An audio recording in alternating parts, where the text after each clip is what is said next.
friends, வணக்கம். Welcome to Madras Kitchen. இன்னைக்கு நம்ம கிச்சன்ல ஒரு சிம்பிள் ஸ்நாக் ரெசிபி தான் பார்க்க போறோம். இது வந்து ஒரு 5-10 மினிட்ஸ்லலாம் குயிக்கா ரெடி பண்ணிடலாம். ஃபர்ஸ்ட் இதுக்கு வந்து நான் நிறைய ஆல்டர்னேட் சொல்லிருக்கேன். ஏன்னா இந்த லாக்டவுன்ல நிறைய பொருள் நமக்கு கிடைக்கிறது இல்ல. அதுக்கு நான் எதை நம்ம ஆல்டர்னேட் பண்ணி போட்டுக்கலாம் அப்படின்றத நான் சொல்லிருக்கேன். சோ வீடியோவை ஸ்கிப் பண்ணாம பாருங்க. சில்லி பிரெட் பண்றதுக்கு ஃபர்ஸ்ட் நான் அந்த பிரெட்ஸ் எல்லாம் வந்து நல்லா சின்ன சின்ன பீசஸா கட் பண்ணிடலாம். இதே மாதிரி எல்லா பிரெட்டையும் நம்ம கட் பண்ணி எடுத்துக்கலாம்.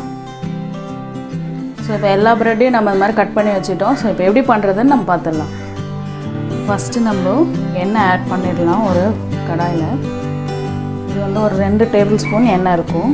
எண்ணெய் நல்லா சூடானவுடனே நம்ம இங்கே வச்சுருக்க பிரெட் பீசஸ் எல்லாத்தையும் இதில் ஆட் பண்ணி நல்லா ஒரு முறுமுறுன்னு வர வரைக்கும் ஃப்ரை பண்ணி எடுத்துடலாம்.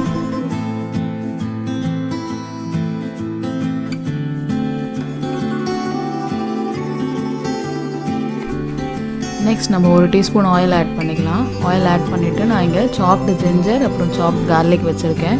ரெண்டும் ஒரு டீஸ்பூன் ஆட் பண்ணிக்கலாம். நெக்ஸ்ட்டு க்ரீன் சில்லிஸ் 2 வச்சுருக்கேன், அதுவும் ஆட் பண்ணிடலாம். ரெண்டுமே ஸ்லைஸ் பண்ணி வச்சுருக்கேன். இது வந்து சில்லி பிரெட்டுன்றதுனால கொஞ்சம் காரமாக தான் இருக்கும். நீங்கள் குழந்தைங்களுக்கு கொடுக்க போகிறதா இருந்தால் இந்த 2 பச்சை மிளகாவும் கட் பண்ணிவிடுங்க. ஏன்னா பச்சை மிளகா காரம் குழந்தைங்களுக்கு கொடுக்கக்கூடாது. அது ரெண்டையும் கட் பண்ணிவிட்டு நீங்கள் என்ன பண்ணுங்கள், இந்த ஸ்டேஜில் இப்போ பச்சை மிளகா ஆட் பண்ணுற ஸ்டேஜில் வந்து நீங்கள் ஒரு 1/2 ஸ்பூன் காஷ்மீரி சில்லி பவுடர் போட்டுக்கோங்க. நம்ம 1/4 ஸ்பூன் ஆட் பண்ணோம், அதை 1/2 ஸ்பூனாக ஆட் பண்ணிக்கோங்க. அப்போ உங்களுக்கு காரம் பேலன்ஸ் ஆகிடும். இப்போ நம்மளோட ஜிஞ்சர் கார்லிக்லாம் நல்லா ஃப்ரை ஆகிடுச்சு. இங்கே ஒரு பெரிய சைஸ் வெங்காயத்தை நல்லா பொடியாக நறுக்கி வச்சுருக்கேன், அதை ஆட் பண்ணிடலாம். ஆனியன் வந்து நல்லா கலர் சேஞ்ச் ஆகி நல்லா கோல்டன் ப்ரௌன் வரணும், அது வரைக்கும் நல்லா ஃப்ரை பண்ணிடலாம். நெக்ஸ்ட்டு நான் இங்கே ஒரு மீடியம் சைஸ் தக்காளியை நல்லா பொடியாக கட் பண்ணி வச்சுருக்கேன். வெங்காயம் இந்த கோல்டன் ப்ரௌன் கலர் வந்ததுக்கப்புறம் அதை ஆட் பண்ணிடலாம். நெக்ஸ்ட்டு உப்பு 1 டீஸ்பூன். நம்ம ஆட் பண்ண போகிற எல்லா சாஸ்லேயும் உப்பு இருக்கும், ஸோ அதுக்கேற்ற மாதிரி ஆட் பண்ணிக்கோங்க. Next Kashmiri red chilli 1 teaspoon, 1 table spoon tomato sauce, red chilli sauce 1 table spoon, soya sauce 1 teaspoon.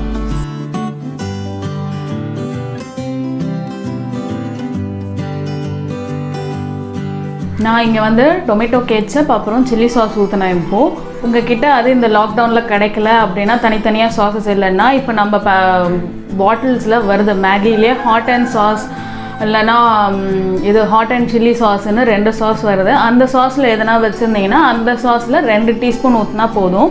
இந்த மாதிரி தனித்தனியாக கிடைக்கல அப்படின்னும் போது அந்த ஆல்டர்னேட் நீங்கள் இதுக்கு ஆட் பண்ணிக்கலாம்.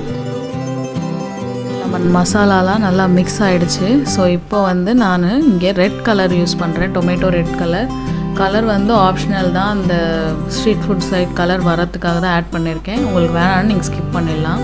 நெக்ஸ்ட்டு ஒரு கேப்சிகமை நல்லா இந்த மாதிரி ட்ரையாங்கிளாக மெட்டி வச்சுருக்கேன், இதை ஆட் பண்ணிடலாம். கேப்சிகம் இந்த ஸ்டேஜில் தான் ஆட் பண்ணணும், முன்னாடியே ஆட் பண்ணால் அதோட கிறிஸ்பினஸ் போயிடும், அதோட ஃப்ளேவரே போயிடும். நெக்ஸ்ட்டு 1/2 கப் வாட்டர் ஆட் பண்ணுறேன். நல்லா மிக்ஸ் பண்ணிவிட்டு இதை ஒரு 2 மினிட்ஸ் குக் பண்ணிடலாம். தண்ணி நல்லா மிக்ஸ் ஆகி அந்த கிரேவியோட இதுவாகி வரணும், நல்லா திக்காகி. நம்மளோட கிரேவி இப்போ நல்லா திக் ஆகிடுச்சு. இந்த ஸ்டேஜில் நம்ம ஃப்ரை பண்ணி வச்சுருந்த பிரெட் பீசஸ் எல்லாத்தையும் ஆட் பண்ணி நல்லா மிக்ஸ் பண்ணிடலாம்.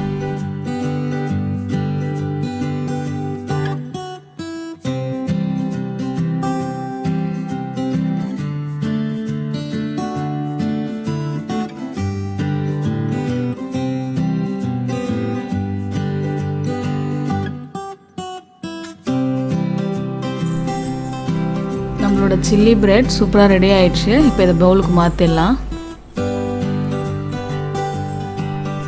நம்மளோட சில்லி பிரெட் ரெசிபி சூப்பராக ரெடி ஆகிருக்கு, செம்ம கலர்ஃபுல்லாக இருக்குது. ஒரு 5-10 மினிட்ஸ்லாம் குயிக்காக ரெடி பண்ணிட்டோம். ஸோ நீங்களும் இந்த ரெசிபி உங்கள் வீட்டில் ட்ரை பண்ணி பாருங்கள். இந்த ரெசிபி உங்களுக்கு பிடிச்சிருந்தா மெட்ராஸ் கிச்சன் சேனலுக்கு சப்ஸ்கிரைப் பண்ணுங்கள்.